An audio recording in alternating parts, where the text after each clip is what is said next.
समन्ता चक्रवालेषु अत्रा गच्छन्तु देवता सद्धम्मं मुनिराजन्स सुनन्तु सघ्घ मोक्षदं धम्मश्रवण कालो अयं भदन्ता धम्मश्रवण कालो अयं भदन्ता ධම්මස්සවන කාලෝ අයං භදන්තා නමෝ තස්ස භගවතු අරහතෝ සම්මා සම්බුද්දස්ස නමෝ තස්ස භගවතු අරහතෝ සම්මා සම්බුද්දස්ස නමෝ තස්ස භගවතු අරහතෝ සම්මා සම්බුද්දස්ස.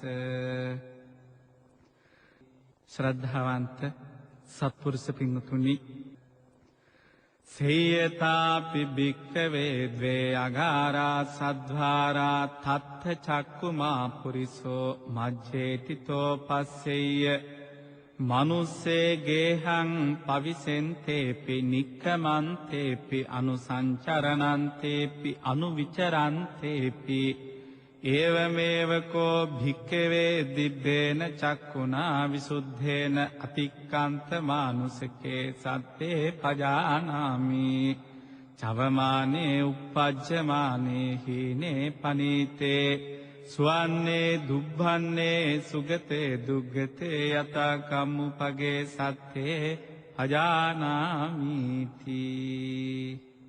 ශ්‍රද්ධාවන්ත සත්පුරුෂ පින්තුනි, මේ ලෝකේ නොයෙකුත් දේවල් අහන්න තියෙනවා.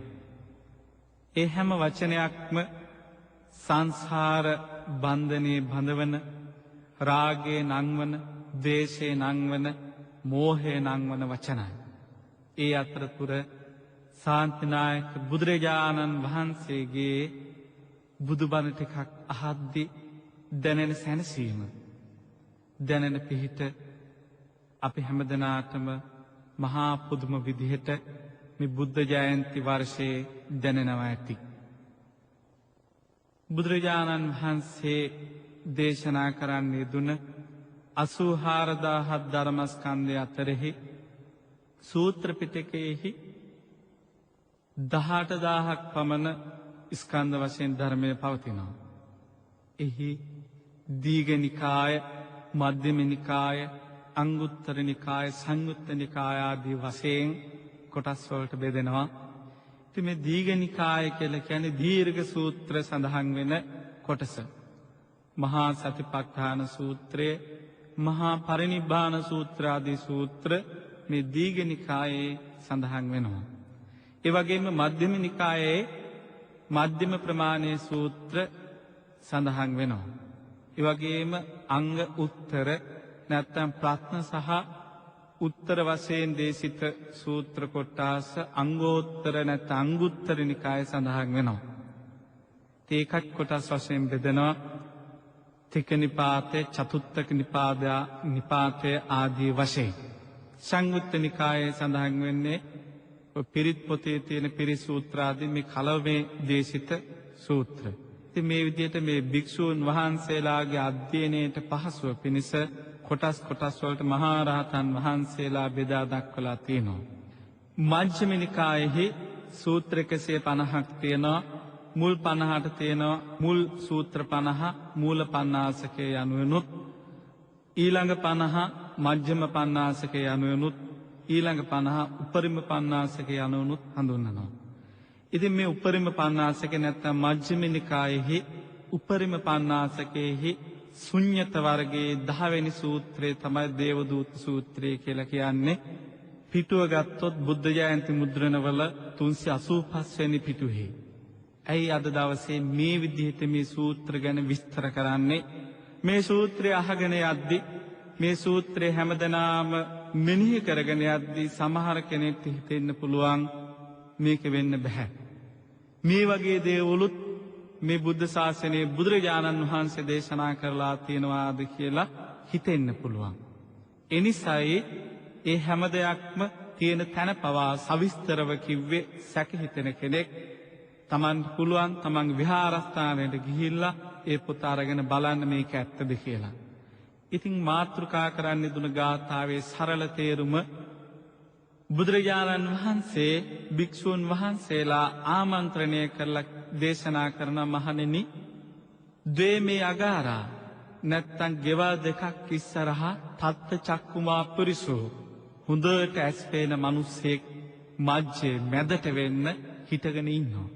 එහෙම හිටගෙන ඉන්නේ මිනිස්සයාට අර තමන්ගේ ඉස්සරහා තියෙන ගෙවල් දෙකේ මිනිස්සෝ පවිසෙන්තේ පිවිසෙන්නා වූද නික්කමන්තේපි නික්මෙන්නා වූද අනුසංචරණන්තේපි ගේ තුල ඇවිදෙන්නා වූද අනුවිචරන්තේපි ඔබමම හැසිරෙන්නා වූද සියලුම මිනිස්සෝ ඒ ගෘහවාසී සියලු දෙනා හොඳට පේනවා. තත්ත චක්කුමා පුරුෂා කියන්නේ ඇස් හොඳට පේන මිනිස්සේ. ඉතින් එහෙම පේනවා වගේම ඒව මේව කෝ බික්කවේ සේම මහණෙනි දිබ්බේන චක්කුණා මේ මිනිස්යන්ගේ හැදිච්ච මේ මස් වලින් හැදිච්ච ඇස ඉක්මවාලු දිවසින් තථාගතයන් වහන්සේ මේ සියලුම සත්වෝ දකිනවා. ශවමානේ උප්පජ්ජමානේ චුති වෙන්නා වූද ඉපදෙන්නා වූද හීනේ හීන වශයෙන් ඉපදෙන්නා වූද ප්‍රණීතේ උසස් වශයෙන් ඉපදෙන්නා වූද සුග්ගතේ සුගතේ ඉපදෙන්නා වූද දුග්ගතේ දුගතේ ඉපදෙන්නා වූද ඒ කර්මානුරූපව ඒ තැන්වල ඉපදෙන සියලුම සත්ත්ව ප්‍රජාව ශාන්තනායක සම්මා සම්බුදුරජාණන් වහන්සේගේ දිව්‍ය චක්කුරු විඥාණයට නැත්තම් දිවසින් මසසික්මවාලු මහා ප්‍රඥාසකින් දකින්නවා කියලා බුදුරජාණන් වහන්සේ දේශනා කරන්න යෙදුණා. ඉතින් මේ සූත්‍රයේ ඉදිරියට සඳහන් වෙනවා මේ පින්වත් සත්වෝ මෙන්න මේ විදිහට හැසිරුණා. මේ විදිහට කයෙන් හැසිරුණේ. මේ විදිහට වචනයෙන් හැසිරුණේ. මේ විදිහට මනසෙන් හැසිරුණේ. ආර්යයන් වහන්සේලාට දොස් කිව්වා. මිත්‍යා දෘෂ්ටිය තමයි සමාදන් වෙලා හිටියේ. ඒ ඇත්තෝ කය බෙදීමෙන් පත්වන මරණයෙන් පස්සේ තමන් නොකැමැති පරිදි පතිත වෙන මහා පුදුම දුක් උරුම කර දෙන්නා වූ අවීචාදී මහා නිරවල ඉපදෙනවා කියලා දේශනා කරන්න යෙදුණා. අපි අහලා තියෙනවා මේ හැමදෙනාමත් මෙනෙහි කරගන්න අටමහා නිරය කියලා නිර 8ක් ප්‍රධාන වශයෙන් සඳහන් වෙනවා. පළවෙනි එක සංජීවය. ඊළඟ කාල සූත්‍රයේ දෙවැන්න. තුන්වෙනි නිරය තමයි සංඝාතය. හතරවැන්න රවුරය. පස්වැන්න මහා රවුරවේ, හයවැන්න තාපය, හත්වැන්න ප්‍රතාපය, අටවැන්න අවීචිය. මේ වගේ ස්වභාවයෙන් පවා ශාන්තනායක බුදුරජාණන් වහන්සේ පැහැදිලිවම දේශනා කළා තියෙනවා. මේ එක නිරයක උස යොදුන් 10000ක් දිග පළලත් එහා සමානයි. මහ පොළොව නැත්නම් යව යකඩින් හැදිච්ච පොළව යොදුන් 9ක් තියෙනවා. ඉතින් මේ වගේ ප්‍රමාණ පවා දිග පළල විතරක් නෙවෙයි. ආයුෂය පවා බුදුරජාණන් වහන්සේ පැහැදිලිවම දේශනා කරලා තියෙනවා. සංජීවයේ කියන නිරේහි කෝටි ලක්ෂ 62000ක් ආයුෂ වෙනවා. මනුෂ්‍ය අවුරුදු කෝටි ඒවා ලක්ෂ 62000ක් ආයුෂ වෙනවා. ඒ වගේම කාල සූත්‍රයේහි මනුෂ්‍ය වර්ෂ කෝටි 12 ලක්ෂ 96000ක් ආයුෂ වෙනවා. ඒ වගේම සංඝාතයේ කියන නිරේහි මනුෂ්‍ය වර්ෂ කෝටි 3 කෝටි 68000ක් ආයුෂ වෙනවා. ඒ කියන්නේ කෝටියේ ඒවා 3 කෝටි 68000ක් ආයුෂ වෙනවා. ඊට පස්සේ තියෙනවා හතරවෙනි අපායේ රවුරවේ. රවුරවේහි මනුෂ්‍ය අවුරුදු කෝටි 8 කෝටි 24 ලක්ෂ 44000ක් වෙනවා. ඒ වගේම පස්වෙන මහා නිරයේ තියෙන මහා රවුරවේ, මහා රවුරේහි කෝටි 64 කෝටි 35 ලක්ෂ 52000ක් ආයුෂ වෙනවා. ඒ වගේම හයවෙනි අපාය වන තාපේහි මනුෂ්‍ය වර්ෂ කෝටි 530 කෝටි 84 ලක්ෂ 16000ක් ආයුෂ වෙනවා. ඒ වගේම හත්වන අපාය වන ප්‍රතාපේහි අර්ධ කල්පයකුත් අවීචේහි කල්පයකුත් ආයුෂ වෙනවා. ඉතින් මේ වගේ මේ බුදුරජාණන් වහන්සේ මේ අටමහා නිරේම ආවුස ප්‍රමාණය පවා බොහෝම පැහැදිලිව පිරිසුදුව දේශනා කරන්න දුනා. ඉතින් මේ දේවදූතයා කියලා කියන්නේ පින්වතුනි යම් විදිහක අපිට පිළිගන්න පුළුවන්, අපිට අදහන්න පුළුවන්, අපිට ප්‍රතික්ෂේප කරන්න බැරි පණිවිඩකාරයෙක්, ඇදහිය යුතු වචන ඇති පණිවිඩකාරයෙක්ගේ පණිවිඩයට කියනවා දේවදූතයා කියලා.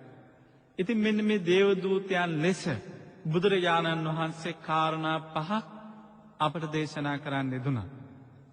ඒ කාරණා පහ අපි හැමදෙනාම මෙනෙහි කරන්න ඕන.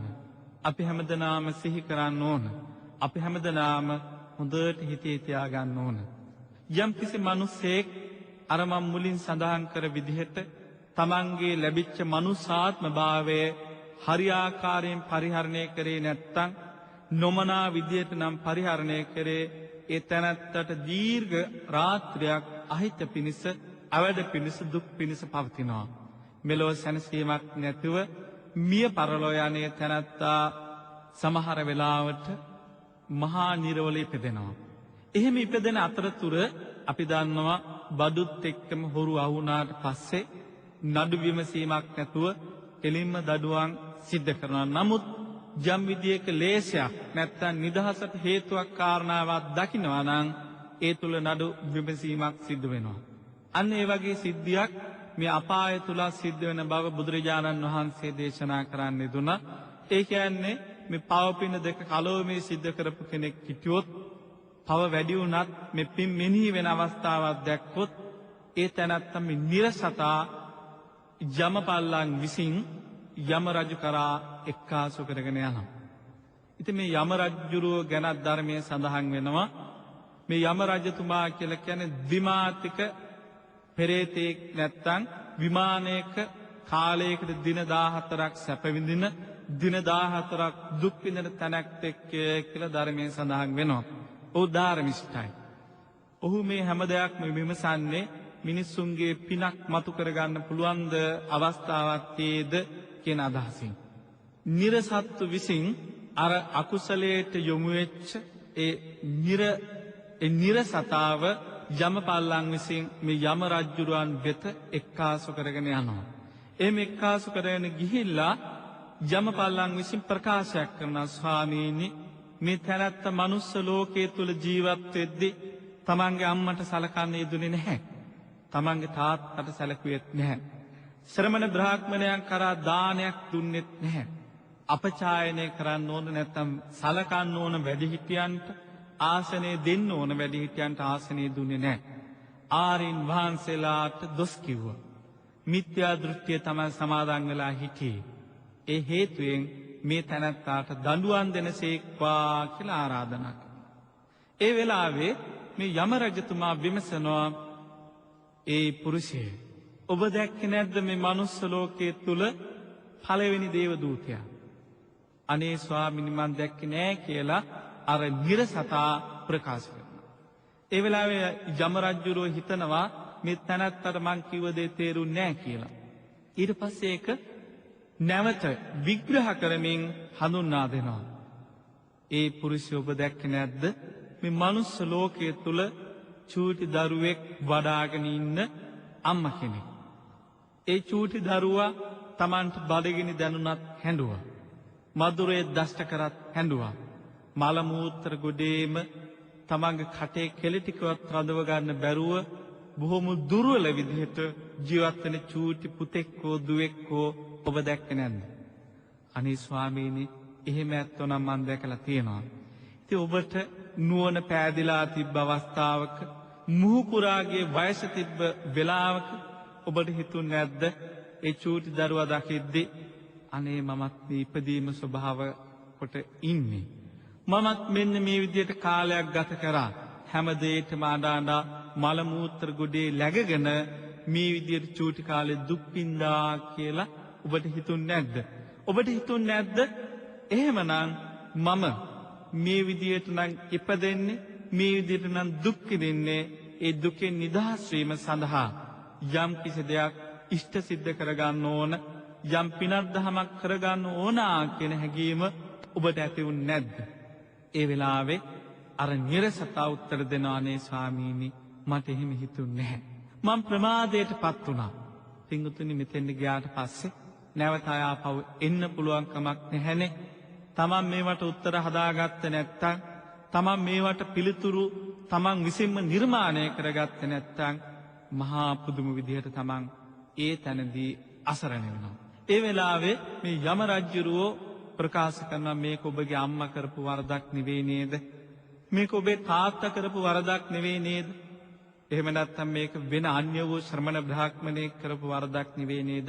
මේක ඔබ විසින්ම කරගත්ත දෙයක් නේ.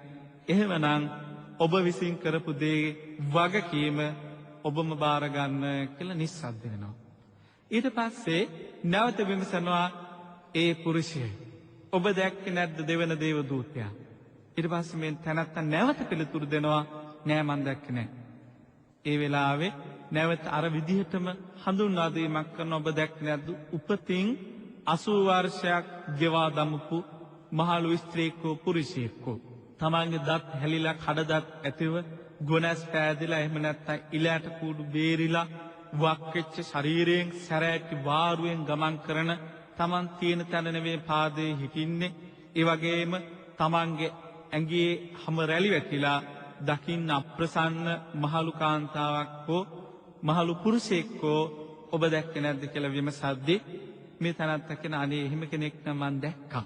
හොඳයි ඔබ එහෙම කෙනෙක් දකිද්දි ඔබට හිතුන්නේ නැද්ද අනේ මටත් මේ වයසට යෑම ඒකාන්තයෙන්ම සිද්ධ වෙන දෙයක්. මමත් නාකි වෙනවා.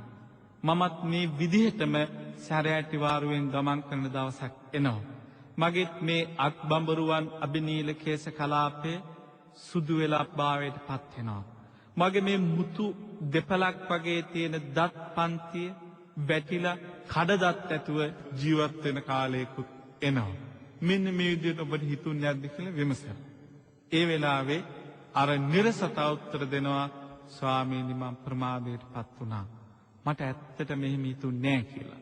ඒ වෙලාවේ එතනින් පස්සේ මේ යම රජුරෝ නැවත අර මුලින් අවවාද දුන්න හැටියට අවවාද දෙනවා මේක ඔබේ අම්මා තාත්තා කරපු දෙයක් නෙවෙයි කියලා. ඉතින් නැවත විමසනවා ඔබ තුන්වෙනි දේව දූතයා දැක්කේ නැද්ද කියලා. ඒ වෙලාවෙත් මේ නිරසතා පිළිතුරු දෙනවා ස්වාමීනි මන් දැක්කේ නැහැ. ඇයි ඔබ දැක්කේ නැද්ද? හොඳ තරුණ වයසේ තරුණියක වශයෙන් ඉන්න තරුණයෙක් වශයෙන් ඉන්න මනුෂ්‍ය අතරේ මනුෂ්‍යයන්ගේ අතපය කපලා මහා ගිලන් වෙලා ඉන්නවා.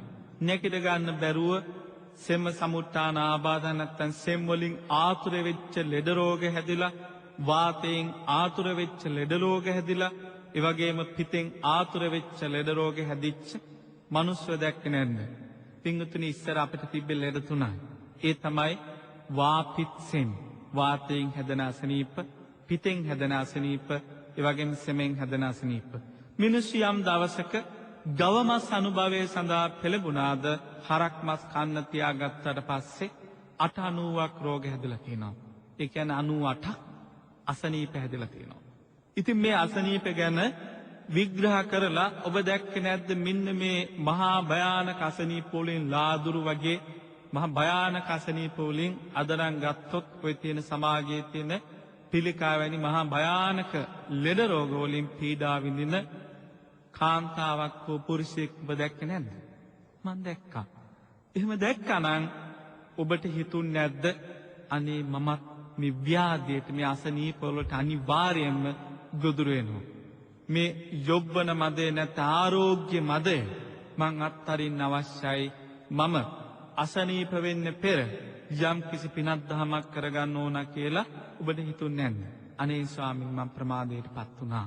නැවතත් මේ යම රජුරුව විසින් විමසන ඔබ දැක්කේ නැද්ද? හතරවන දේව දූතයා. නෑ මන් දැක්කේ නෑ කියලා අර නිරසතා පිළිතුරු සපයනවා. ඒ වෙලාවේ විමසන ඔබ දැක්කේ නැද්ද? මනුස්ස ලෝකයේ හොරකම් කරා කියලා රජ්ජුරුවෝ මිනිස්සෙක් අල්ලගෙන යනවා. ඒ වගේම බොරු කිව්වා කියලා මිනිස්සෙක් අල්ලගෙන යනවා. එහෙම ගෙනියන මිනිස්සු අතර තමන්ගේ මාංශ කපලා තමන් ඇස් ඉස්සරහාම තෙල් චාත්තියක දාලා බැදලා තමන්ටම අනුභව කරන්න දෙන අවස්ථා දැකලා නැද්ද? ඒ වගේම තමන්ගේ හිස වටේ තියෙන හැම කපලා කෙස් ලී එක ගැට ගාලා මේ හිසේ හැම උපුටවලා හිස්වැසමක් ගැලෙව්වා වගේ හිසේ හැම උපුටවලා ඊට පස්සේ බොරළු කැට අරගෙන හිස් කබලට දාලා හිස් කබල හග්ගෙඩි එක පැහැය එනකන් අතුල්ලලා මේ විදියට වද බන්ධනයක් දෙන ඔබ දැකලා නැද්ද? ඔබ දැකලා නැද්ද? තමන්ගේ අත් දෙක පාන් tira වලින් ඔතලා තෙල් වල පොඟවලා හරියට පන්දන් දෙකක් පත්තු කරනවා වගේ පත්තු කරනවා ඔබ දැකලා නැද්ද? ඔබ දැකලා නැද්ද? නහර වෙන වෙනම බිලී කොකුලින් ගලවමින් වද දෙන මිනිස්සු. ඔබ දැකලා නැද්ද? ගස් දෙකක් එකට ලං කරලා ඒ ගස් දෙකේ කකුල් දෙක ගැට ගහලා අර ගස් දෙක අතාරිද්දි ඒ කඳ දෙකට පලාගෙන කොටස් දෙකකට වෙන් වෙන මිනිස්සු ඔබ දැකලා නැද්ද? හිස කපන මිනිස්සු, බෙල්ල වැල ධම්මන මිනිස්සු ඔබ දැකලා නැද්ද කියලා විමසනවා. අනේ ස්වාමීනි මම ඒවා දැක්කා. මම ඒවා හොඳට දැකලා තියෙනවා. එහෙම දකිද්දි ඔබට හිතුන්නේ නැද්ද? අනේ මටත් මේ විදියට රාජබන්ධන වලට ලක් වෙන්න වෙනවා. මටත් මේ දුක් උරුමයි මේ දෙතිස් වදේම අනිවාර්යෙන් මටත් කවදා හරි එන්න පුළුවන්. ඒ එන්න ඉස්සර වෙලා මම යම්කිසි දෙයක් සිදු කරගන්න ඕන, පිනක් දහමක් කරගන්න ඕන කියලා ඔබට හිතුන්නේ නැද්ද කියලා විමසන්න වෙනවා. ඒ වෙලාවේ පිළිතුරු දෙන අනේ ස්වාමීනි මට එහෙම හිතුන්නේ නැහැ. මට එහෙම දැනුනෙත් නැහැ. මම ප්‍රමාදයටපත් වුණා කියලා අසරණව හඬා උත්තර දෙනවා. ඊට පස්සේ නැවත කියනවා මේක ඔබ අම්මා කරපු දෙයක් නෙවෙයි, ඔබේ තාත්තා කරපු දෙයක් නෙවෙයි. ඔබ කරපු දේහි විපාක ඔබම විඳින්න වෙනවා. ඊට පස්සේ නැවත විමසනවා පස්වන දේව දූතයා දැක්කේ නැද්ද කියලා. නැවත සුපුරුදු පරිදිම උත්තර සපයනවා නෑ මම දැක්කේ නෑ කියලා. ඒ වෙලාවේ විග්‍රහයක් කරන ඔබ දැක්කේ නැද්ද මේ මනුස්ස ලෝකයේ මිනිස් අතර මැරිච්ච මනුස්සු. මැරිලා දවසක් ඉදිමෙච්ච සිරුර ඇතිව නිල් වෙච්ච මිනිහෙන් යුක්තව සැරවේ වැක්කරන එහෙම නැත්නම් පණුව තියපු මනුස්ස ශරීර ඔබ දැකලා නැද්ද? අනේ ස්වාමීනි මම දැකලා තියෙනවා. එහෙමනම් ඔබට හිතුන්නේ නැද්ද අනේ මමත් මේ විදිහට මැරෙනවා නේද? මම මේ බතෙන් බුලතින් ඒ වගේම සුව පහසු යහනා වලින් සුව පහසු වඩින විසුතුරු ඇඳුම් වලින් සතප්පන සනස්සන මේ ශරීරයේ අවසාන මොහොතේ අත්හැරලා දාලා යන්න වෙනවා කියලා ඔබට හිතුන්නේ නැද්ද? අනේ ස්වාමීනි මට එහෙම හිතුන්නේ නැහැ. මම ප්‍රමාදයටපත් වුණා. බලන්න මේ හැමදෙනාම අකුසල කරලා අපාය උප්පත්තිය සඳහා කාරණා සකස් කරගත්තොත් පිනපව දෙක සමසමව තිබ්බොත් මෙහෙම අධිකරණයක් ඉස්සරහට යන්න සිද්ධ වෙනවා. ඉතින් මේවා විමසද්දී සමහර විට මේ පළවෙනි දේව දූතයා විමසද්දී තමන් කරපු පිනක් දහමක් මතක් වුණොත් සුගතිය ඉපදෙන්න පුළුවන්. එහෙම නැත්නම් දෙවෙනි දේව දූතයා, තුන්වෙනි දේව දූතයා, මේ පස්වෙනි දේව දූතයා දක්වාම විමසද්දී එහෙම විමසද්දී තමන් අතීතයේ කරපු පිනක් දහමක් මතු වුණොත් මතක් වුණොත් තමන්ට සුගතිය යන්න පුළුවන්. ඉතින් මේකේ අටුවාවල සඳහන් වෙනවා එක තැනකදී මේ යම රජුරෝ පස්වෙනි දේව දූතයා දක්වාම විමසලත් කෙනෙක්ට පිනක් මතක් වුන්නේ නැහැ. ඒ කියන්නේ මේ රුවන්වැලි මහා චෛත්‍යරාජානන් වහන්සේ තියෙන කාලේ දීඝනක කියලා අමාත්‍යවරයෙක්, දෙමළ අමාත්‍යවරයෙක් මේ රුවන්වැලි මහා චෛත්‍යරාජානන් වහන්සේට සමන්මන් මාලයක් පූජා කරලා ඒකේ පින යම රජුරවන්ටත් අනුමෝදන් කරලා තියෙනවා. ඉතින් මේ පස්වෙනි දක්වාම මේ දේවදූතයා ගැන මේ දීඝනකකින් නිරසතාගේ විමසද්දී ඒ පස් දෙනාම සම්බන්ධයෙන් මොහුට උත්තර සපයද්දී උත්තර දෙද්දී තමන්ගේ මේ පින මතක් වුන්නේ නැහැ. ඊට පස්සේ මේ යම රජුරෝ මතක් කර දෙනවා ඇයි ඔබට මතක නැද්ද මහසෑයට සමම්මල් මාලයක් පූජා කරලා ඒකේ පින මටත් අනුමෝදන් කරා කියලා කියනවා. සමගම ඒ තමන්ගේ පින මතක් වෙලා සුගතිය ඉපදුනා කියලා සඳහන් වෙනවා. ඉතින් අන්න ඒ වගේ අවස්ථාවක් තියෙනවා. අපි මේ පිනට බය වෙන්න එපා කියලා බුදුරජාණන් වහන්සේ අවවාද කරේ නිසයි. පුඤ්ඤම්මා භායිත් පිනට බය වෙන්න එපා. ඒ වගේම පිනට පරිභව කරන්න එපා කියලා දේශනා කරන්න යෙදුණා.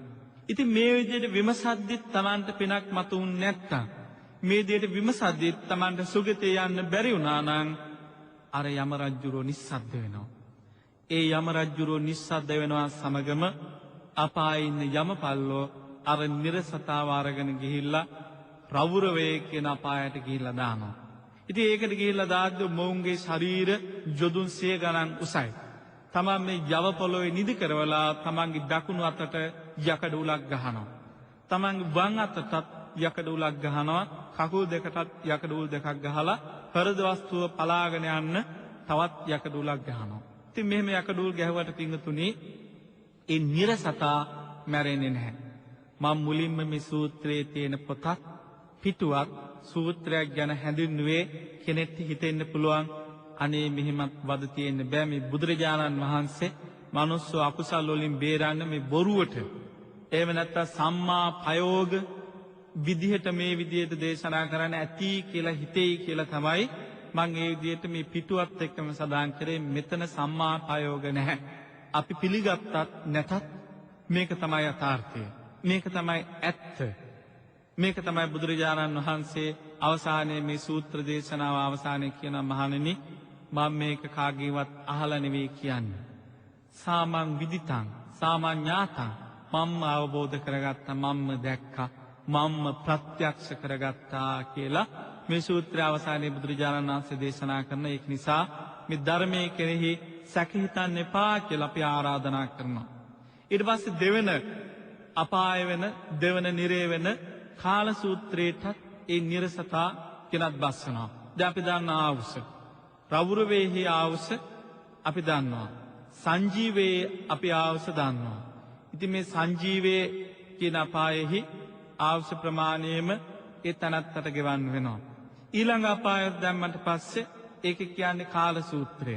කාල සූත්‍රයට ගිහිල්ලා දැම්මට පස්සේ ඒ තනත්තගේ ශරීරයේ නූල් ගහලා කෙටේරියෙන් කොටස් කොටස් වලට කපනවා.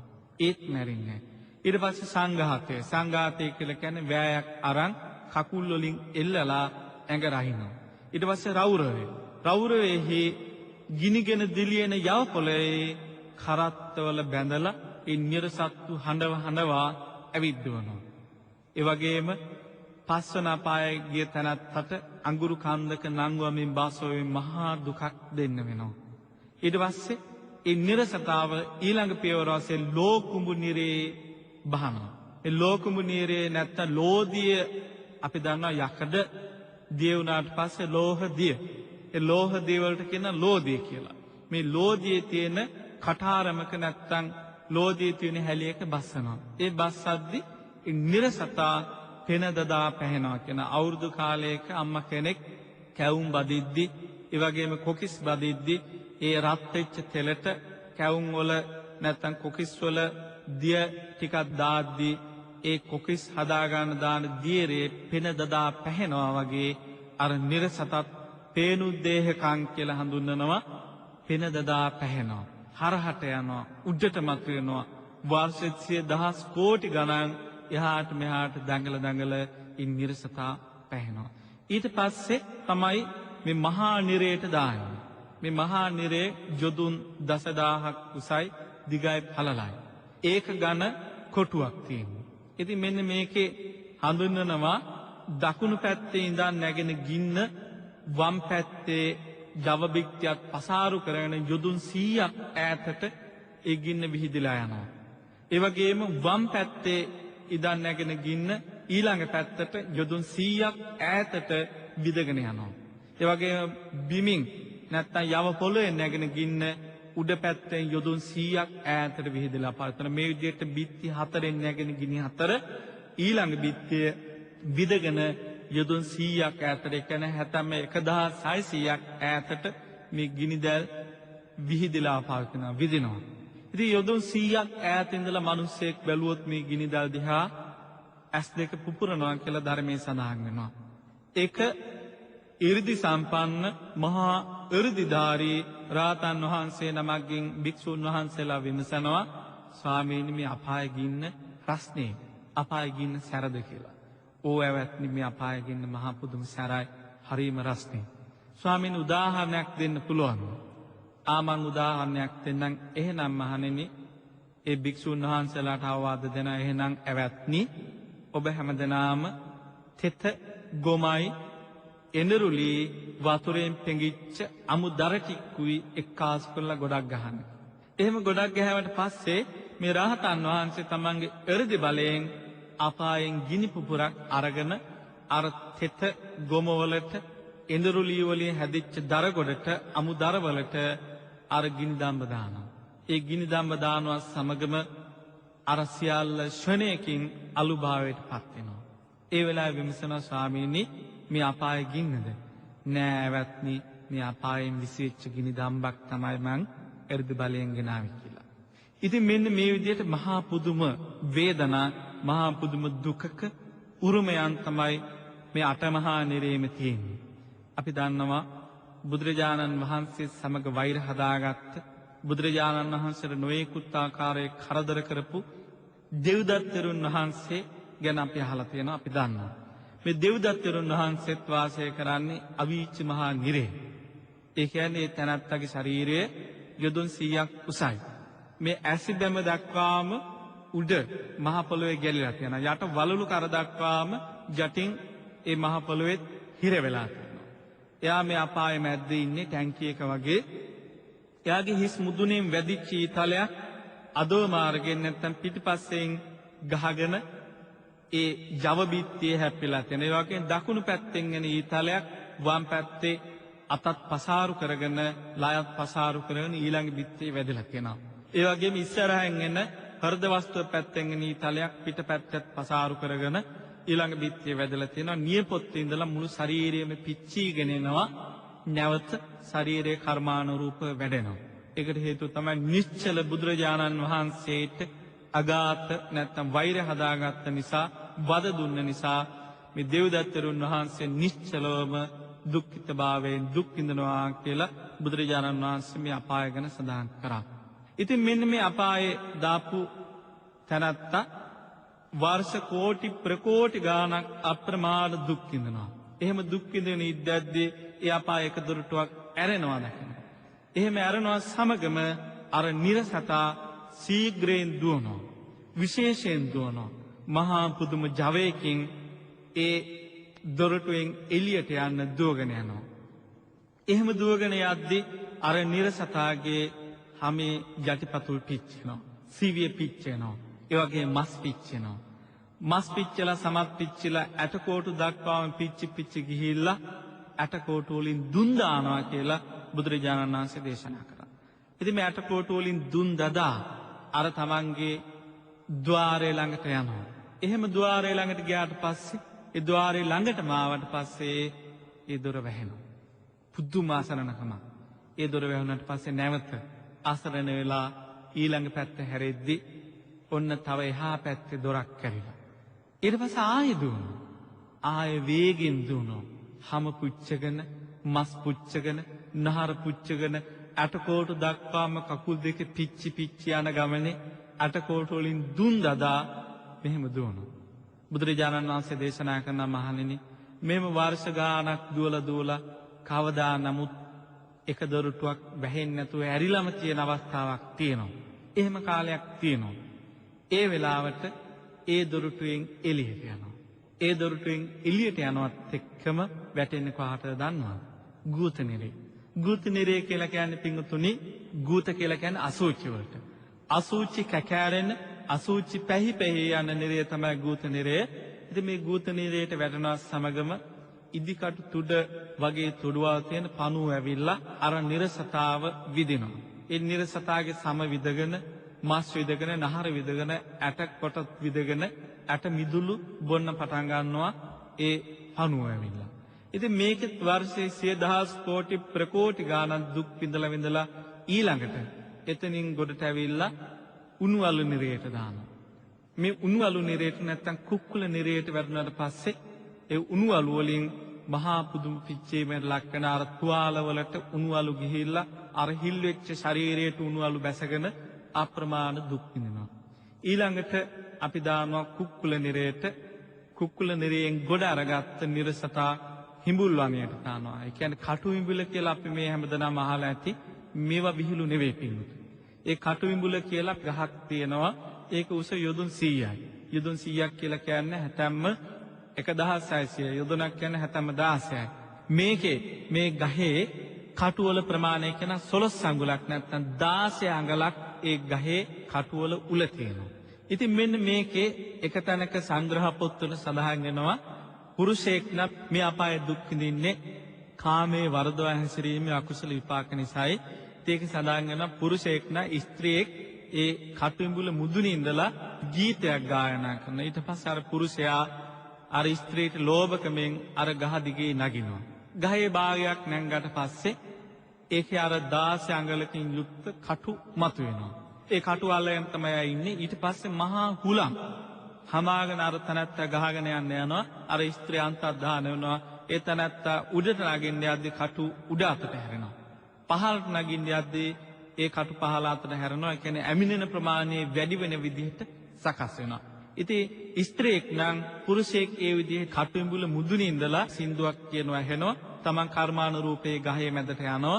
ඊට පස්සේ කටු හට ගන්නවා කියලා සංග්‍රහ පොත්වල සඳහන් වෙනවා. ඉතින් ඒක අප්‍රමාණ දුක් විඳලා ඊට පස්සේ අසිපත්‍ර වනයේට යනවා. ඒ කියන්නේ ඒ වනාන්තරයේ තියෙන පත්‍ර හරියට යුද්ධය සඳහා භාවිතා කරන කඩු වගේ. ඒ තැනත්ත ඒ වනාන්තරයට ගියාට පස්සේ මහා මේඝයක් ඇවිල්ලා අර පත්‍ර බිමට හැලෙනවා. ඒ පත්‍ර හැලෙනවා සමග තමන්ගේ නහය කැපෙනවා, කන් කැපෙනවා, අත් කැපෙනවා, කැපි කැපි යනවා. එහෙම කැපි කැපි තුවාල වෙලා යන අවස්ථාවේ ඊළඟට හම්බ වෙනවා වේතරණි කියන නිරය. මේ වේතරණි කියන නිරය කියන්නේ වේතරණි කියන්නේ ලුණු කැකෑරිච්ච ලුණු පැහි පැහි තියෙන නිරයට අර කැපිච්ච තුවාල සමගම ඒ ලෝදියේ තියෙන වේතරණි නිරයට වැටෙනවා. ඒකේ වර්ෂයේ 100,000 ගාණක් දුක් විඳගෙන යන ගමනේ ඊට පස්සේ යමපල්ලන් විසින් බිලී කොක්කක අමුණලා අර නිරසතාව උඩට ගන්නවා. උඩට ගත්තට පස්සේ අහනවා ඒ පුරුෂය උඹට මොනවද ඕනේ? ඒ වෙලාවේ මහන්සි වෙලා වර්ෂ කෝටි ප්‍රකෝටි ගාණක් අප්‍රමාණ දුක් විඳලා හෙම්බත් වෙච්ච මේ නිරසතා උත්තර දෙන ස්වාමීනි මට පිපාසයි. ඒ උත්තර දෙනවා සමගම රතු පාටට ගිනිගෙන දිලේන යකට ගුලි අණුවකින් ගන්නවා සමගම තමන්ගේ ඇස් දෙක පියාගෙන කට තද කර ගන්නවා. නෑ මට බඩගිනි නෑ කියලා. ඒ වෙලාව යකඩ අඬු වලින් අර නිරසතාගේ මුඛේ විවෘත කරලා බුදුරජාණන් වහන්සේ දේශනා කරන මේ යව ගුලිය නැත්නම් මේ යකඩ ගුලිය අර නිරසතායේ කටට දානවා. ඒ කටට දානවත් එක්කම දිව පිච්චෙනවා. දිව පිච්චිලා උගුර පිච්චෙනවා කියන උගුර පිච්චිලා අතුණු බහන පිච්චීගෙන බඩවැල පිච්චීගෙන අදෝ මාර්ගයෙන් එළියට විසෙනවා කියන ඒක වෙන්න එච්චර ලොකු කාලයක් යන්නේ නැහැ කියන ශ්‍රණයකින් ඒ යකඩ ගුලිය දානවා සමගම මේ කටයුත්ත සිදු වෙලා ඉවරයි. ඊට පස්සේ නැවත අහනවා යමපල්ලන් විසින් ඔබට මොනවද ඕනේ කියලා. ඒ වෙලාවේ කියන ස්වාමීනි මට හරිම පිපාසයි කියලා. එහෙම කිව්වට පස්සේ නැවත යකඩ රත් කරපු නැත්නම් යකඩ දිය කරපු ලෝදිය හැන්දකට අරගෙන පොවන්න ලැහැත්ති වෙද්දි අර නිරසතා දැස් පියාගෙන කඳුළු වගුරුවමින් අනේ මට එපා කියලා ප්‍රතික්ෂේප කරනවා. නමුත් තමන් ඉල්ලපු දේ හම්බ වෙනවා. අර විදිහටම යකඩ අඬු වලින් කට විවෘත කරලා අර ලෝහදිය තමන්ගේ කටට වක් කරනවා.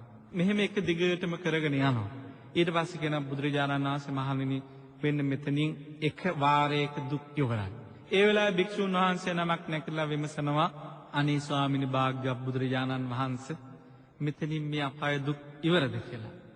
නෑ මහණෙනි මෙතනින් ඉවර නෑ. ඔහුගේ කර්මයේ තියෙනවා නම් ඔහුට තව විපාක විඳින්න තියෙනවා නම් නැවත ආය සංජීවයේ කාල සූත්‍රයේ සංඝාතේ රෞරේ මහා රෞරේ තාපේ ප්‍රතාපේ කියන මෙන්න මේ නිර අටටම ආය නැවත හෙලාගෙන ඉනවා. ඉතින් මේ දේශනාව අවසානයේ බුදුරජාණන් වහන්සේ නැවත භික්ෂුන් වහන්සේලාට අවවාදයක් පාත්වන මහණෙනි මේ යම රජුරෝ මේ විදියට දුක් විඳින මේ නිර්සත්ත්ව දිහා බලලා මේ නිර්සත්ත්ව දකින්න මේ යම රජුරෝ මහා පුදුම කල්පනාවක් පවත්වනවා. ඒ කල්පනාව තමයි අනේ මම මනුසාත්මලාභයක් නැත්නම් මනුස්ස ආත්මයක් ලබා ගන්නවා නම් කොච්චර වටිනවද කොච්චර හොඳද. ඒ මනුසාත්ම භාවය ලැබෙන ආත්මයකදී බුදුරජාණන් වහන්සේ පහළ වෙලා තියෙනවා නම් ඒක කොච්චර වටිනවද. ඒ බුදුරජාණන් වහන්සේගේ ධර්මය මට අහන්න තියෙනවා නම් ඒ අහන්න තියෙන ධර්මය මට කොච්චර වටිනවද. අනේ ඒ භාග්‍යවත් බුදුරජාණන් වහන්සේ ධර්මයේ මට අවබෝධ කරගන්න තියෙනවා නම් මට සාක්ෂාත් කරගන්න තියෙනවා නම් කොච්චර වටිනවද කියලා අර යම රජතුමා ඒ වෙලාවේ කල්පනා කරනවා කියලා බුදුරජාණන් වහන්සේ මේ දේවදූත සූත්‍රය අවසන් කරා. ඉතින් මේ සූත්‍රය අවසානයේ බුදුරජාණන් වහන්සේ දේශනා කරනවා මහණෙනි කෙනෙක්ට හිතෙන්න පුළුවන් මම මේක කාගෙන් හරි අහලා දේශනා කරනවා කියලා. ශ්‍රමණයෙක්ගෙන් බ්‍රාහ්මණයෙක්ගෙන් දෙවියෙක්ගෙන් මාරයෙක්ගෙන් අහලා නෙවෙයි මම මේවා දේශනා කරන්නේ සාමාන්‍යාතං. මම මගේ ඥාණයට අවබෝධ කරගත්. සාමං විදිතං මම දැක්කා. සාමං දිට්ඨං මම ප්‍රත්‍යක්ෂ කරගත්තා.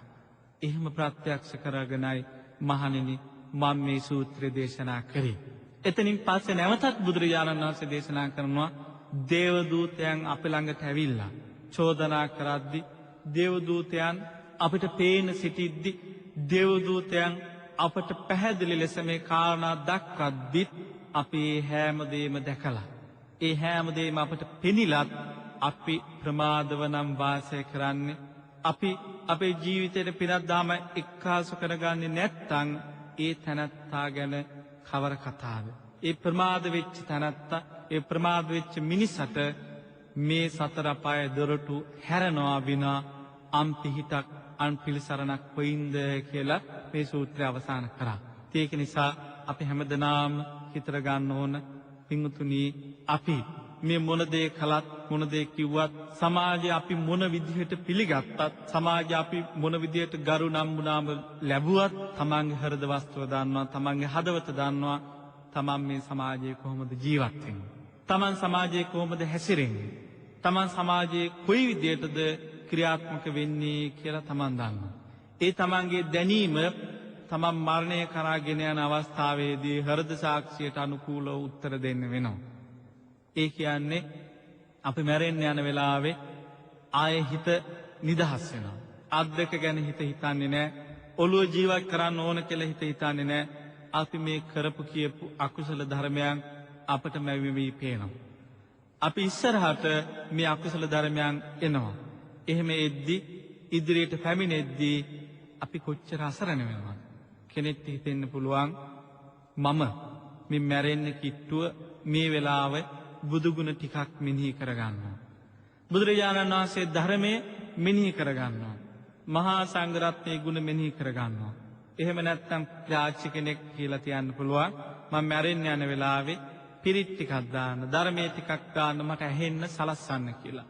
එහෙම නැත්නම් මේ විදියට කරන්න කියලා අවවාද අනුශාසනා පවත්වන්න පුළුවන්. නමුත් මේ එකක්වත් ඒ වෙලාවේ උත්තර වශයෙන් අපට සැපෙන්නේ නැහැ. ඒකට මා හොඳ උදාහරණයක් දෙන්නම්. මේ හැමදෙනාම තව සුළු මොහොතකින් නිින්දට යනවා. දැන් සමහර වෙලාවට බණ අහද්දිත් ඇඳේ ඉඳගෙන බණ අහනවා වෙන්න පුළුවන්. නමුත් මේ net FM රේඩියෝ පුරාවට ධර්ම ශ්‍රවණය කරන පින්වතුන්ගෙන් මම ආරාධනා කරනවා සිංහ තෙල් දාන්න ඕනේ රංකෙන්ඩියේ. ඒ නිසා ධර්ම ගෞරවය පෙරදරි කරගෙන ධර්මයට අවශ්‍ය ගරු බුහුමන් දක්වමින් බොහොම ගෞරවාන්විත විදියට තමන්ගේ රේඩියෝ යන්ත්‍රය උස් ස්ථානයක තියලා මේ බණ ටික අහනවා නම් වටිනවා. තමන්ගේ ගෙදරට බුදුරජාණන් වහන්සේගේ ශ්‍රාවකයෝ වඩම්මගෙන පයක් මේ විදියට බණ අහන්න ගියොත් කොච්චර තමන් අපහසුතාවයකට පත් වෙනවද? ඒ හැමදේම සකස් කරගන්න ඕන. ඉතින් ඒ කිසි දෙයක් සකස් කරගන්නේ නැතුව සන්ධ්‍යාසන කාලයේ තමන්ගේ නිවසේම බණ ටික අහන්න මේ හැම සත්පුරුෂ පින්වතෙක්ම උදව් උපකාර කරා. ඉතින් ඒ තුල අපි බණ අහගෙන යද්දී ඒ ධර්ම ගෞරවය පෙරදරි කරගන්න ඕන. ධර්ම ගෞරවයෙන් මේ බුදුබණ ටික අහන්න ඕන. ඒව අනුන්ට ගලපන්න එපා. අහවල් කෙනාට නම් මේ බණ හොඳයි කියලා ගලප ගන්න එපා. තම තමන් මේ ධර්මයේ ගලප ගන්න. ඉතින් එහෙම සුවපහසුවේ හොඳට කාලා බීලා නිදා ගන්න නිින්දක් තුල අපි දකිනවා හීනයක්. ඒ හීනය තමයි කෙනෙක් අපි මරන්න වෙනවා. හොඳයි එහෙම හීනයක් දකින වෙලාවක මම මේ හීනයට කැමති නැහැ. මම අකමැති අප්‍රිය අමනාප හීනයක් මම දකිනවා. මේ හීනේ මම මිදෙන්න අවශ්‍යයි. එහෙම නැත්නම් මම මේ හීනේ අත්හැරලා බුදුගුණ මෙනෙහි කරනවා කියලා අපිට පුළුවන් සුව පහසු නිින්දක නිදා ගන්න ගමනේ දකින හීනයක් නවත්තන්න බැහැ. අපි ඒක ඉවර වෙනකන් දකින්න වෙනවා. ඒ හීනේ දැකලා ඉවරුනාට පස්සේ තමයි අපි දාජේ පෙරාගෙන බය වෙලා අවුදේලා අනේ අම්මේ මම මහා නපුරු හීනයක් දැක්කා කියලා අනිත් අයට කියන්නේ. ඉතින් හොඳට සැප පහසු නින්දක දකින හීනයක් වෙනස් කරගන්න බැරි අපි මේ මරණය කියන මහා පුදුම වේදනාවක් ඉස්සරහා මරණය කියන මහා දුකක් ඉස්සරහා අපි කොහොමද අර වගේ ಜಾති සිත් පරම්පරා ඇති කරගන්නේ? ඒ නිසා දැන් මේ ධම්ම සෝදානම් වෙන්න මේ හැමදෙනාටම කියන්න බෑ මං දේව දූතයෝ දන්නේ නැහැ කියලා. ඒ දන්නේ නැහැ කිව්වත් අනිවාර්යයෙන්ම යම රජුරෝ විසින් පැහැදිලි ලෙස පිරිසුදු ලෙස ඒ හැම දෙයක්ම මතක් කරලා දේවි. එහෙම මතක් කරාට පස්සේ තමන් අසරණ වේ. තමන්ට කර කියා ගන්න දෙයක් නැති වේවි. තමන්ට හිතේවි අනේ මම මනුස්ස ලෝකේ ඉපදුනා නම් මනුස්ස ලෝකේ හිටියා නම් මම මේවා දැනගෙන හිටියා නම් මං කොච්චර පින්දහම් කරගන්නවාද කියලා හිතේවි. එහෙම හිතන්න කාරණා තියාගන්න එපා. අපි ජීවිතයේ පින එක්කාසු කරගනිමු, ධර්ම එක්කාසු කරගනිමු. මේ ධර්මයේ තුල ඒ පින තුල මහා පුදුම පිළිසරණක්, මහා පුදුම පිහිටක්, මහා පුදුම රැකවරණයක් තියෙනවා. ඒ නිසා අපි බෞද්ධ වශයෙන් වාසනාවන්තයි. මේ බෞද්ධ සමාජයේ ඉන්න බෞද්ධයන්ගේ පින නැත්නම් මේ බෞද්ධයන්ගේ කුසලය හරිම වාසනාවන්තයි. ඒ සඳහා බුදුරජාණන් වහන්සේ උදාහරණ සැපෙව්වා කෙනෙක්ට හිතෙන්න පුළුවන් අනේ මම මේක නෑහැව්වා නම් හොඳයි, මේක දාන නිසා දැන් මගේ ජීවිතය සකස් කරගන්න වෙනවා කියලා. අපි මේ සමාජයේ වාසය කරද්දී එහෙම දේවල් ඇහිලා තියෙනවා. ඒ තමයි අනේ ස්වාමීනි මම අන්‍යාගමික කෙනෙක් වුණා නම් අපි දන්නේ ප්‍රාණඝාතය හොඳ නෑ කියලා. ඒ ප්‍රාණඝාතය හොඳ නෑ කියලා දන්නේ නැති නිසා අපිට ප්‍රශ්නයක් නැතුව සත්තු මරන්න පුළුවන්.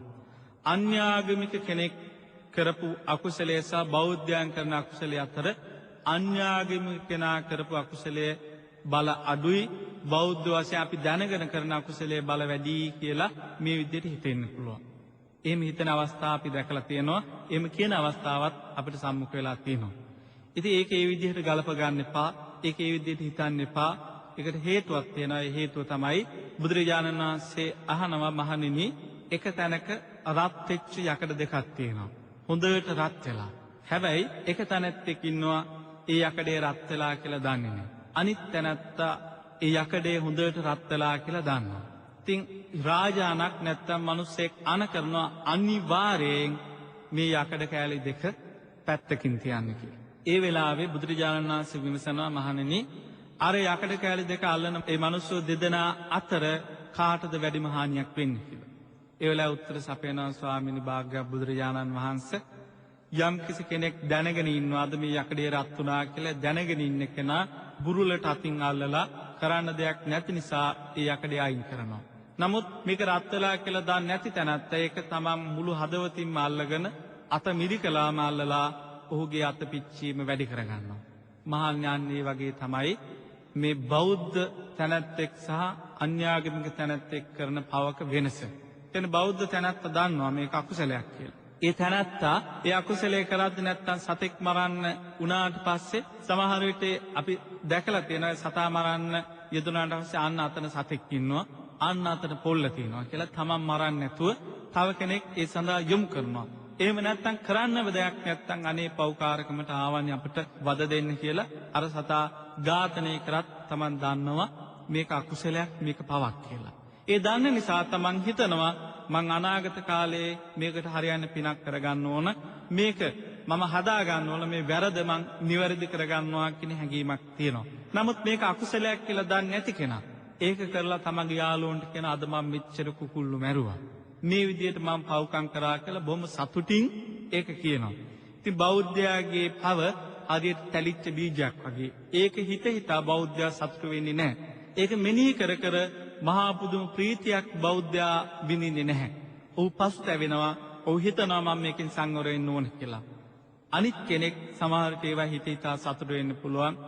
ඔහු සංවර වෙන්න ඕන කියලා හිතන්නේ නැහැ. ඉතින් අන්න ඒක නිසා අපි ඒකත් තේරුම් ගන්න ඕන. ඒක තේරුම්ගෙන අපේ ඉදිරි අනාගතය සකස් කර ගන්න ඕන. මේවා සැක කරන්න එපා. මේවා සැක කරොත් අපිටමයි ධර්මයෙන් ඈත් වෙන්න සිද්ධ වෙන්නේ. ඒ නිසා අපිට නොපෙනෙන දේ, අපි නොදන්න දේ ගැන සැක කළොත්, වැරදියට ග්‍රහණය කරගත්තොත් ඒක අපිටමයි අහිත පිණිස අවඩ පිණිස පවතින්නේ. මෙන්න මේ කාරණාවත් අපි හිතට ගනිමු. බුදුරජාණන් වහන්සේ සියල්ල දකිනවා, සියල්ල දන්නවා. බුදුරජාණන් වහන්සේ තමන්ගේ ප්‍රඥාවෙන් දැකලා මේ ලෝකය ගැන දේශනා කරන්න යෙදුණා. පරලෝකයේ ගැන දේශනා කරන්න යෙදුණා, සුගතිය ගැන දේශනා කරන්න යෙදුණා, දුගතිය ගැන දේශනා කරන්න යෙදුණා, සෝවාන් වීම ගැන දේශනා කරන්න යෙදුණා, සකෘදාගාමී වීම, අනාගාමී වීම, අරිහත්ත්වය දේශනා කරන්න යෙදුණා. ඒ වගේම පසේ බුද්ධත්වයට යන මාර්ගය දේශනා කරන්න යෙදුණා. ලෞතර බුදුරජාණන් වහන්සේ කෙනෙක් බවට පත්වීමේ මාර්ගයත් අපට පැහැදිලිව දේශනා කරන්න යෙදුණා. මේ හැමදේම ගුරු මුස්තියක් නැතුව කිසිම දෙයක් ඉතිරි නොකරම දේශනා කරන්න යෙදුණා. ඒ දේශනාවන් අපි හමු. ඒවා පිළිගත්ත නැත්නම් අපි හැමදෙනාටම බුදු වෙලා ඒවා පිළිගන්න වේවි. ඒ නිසා ශ්‍රද්ධාව කෙනෙක් අවශ්‍යයි. ශ්‍රද්ධාවෙන් තමයි තථාගතයන් වහන්සේගේ වචන අදහන්නේ. මේ සූත්‍රය ඒකාන්තයෙන් සත්‍යයක්මයි. මේ සූත්‍රයේ තුල තියෙන මේ ලෝක මේ විශ්වය තුල තියෙනවාමයි. මේ විශ්වය තුල තියෙන මේ විශ්වය තුල පවතින යථාර්ථය ශාන්තිනායක සම්මා සම්බුදුරජාණන් වහන්සේගේ බුද්ධ ඥාණයට දැකලා පැහැදිලිව දේශනා කරා. මේ දේශනාවන් කෙරෙහි මේ සදහැතයන් හිත් යොමු වේවා. දේවදූතයන් ගැන නිතර නිතර මෙනෙහි වේවා. ඒ ධර්මයේ නිතර නිතර මෙනෙහි වේවා. ඒ ධර්මයේ තුල තමන්ට ගන්න තියෙන හැම දෙයක්ම උකහා ගන්න ධර්ම ශක්තියක්, ජීව ශක්තියක්, ජීව බලයක්ම මේ ධර්ම ශ්‍රවණ ධර්ම දේශනාමය පින වේවා. මේ හැම දෙනාටම බුදු පසේ බුදු මහරහතන් වහන්සේලා නිවී සැනසී පැමිණ වැඩවදාළ උතුම් අමෘත මහා නිර්වාණය පිණිස හේතු වාසනා වේවා කියන ප්‍රාර්ථනාව ඇති කරගනිමු.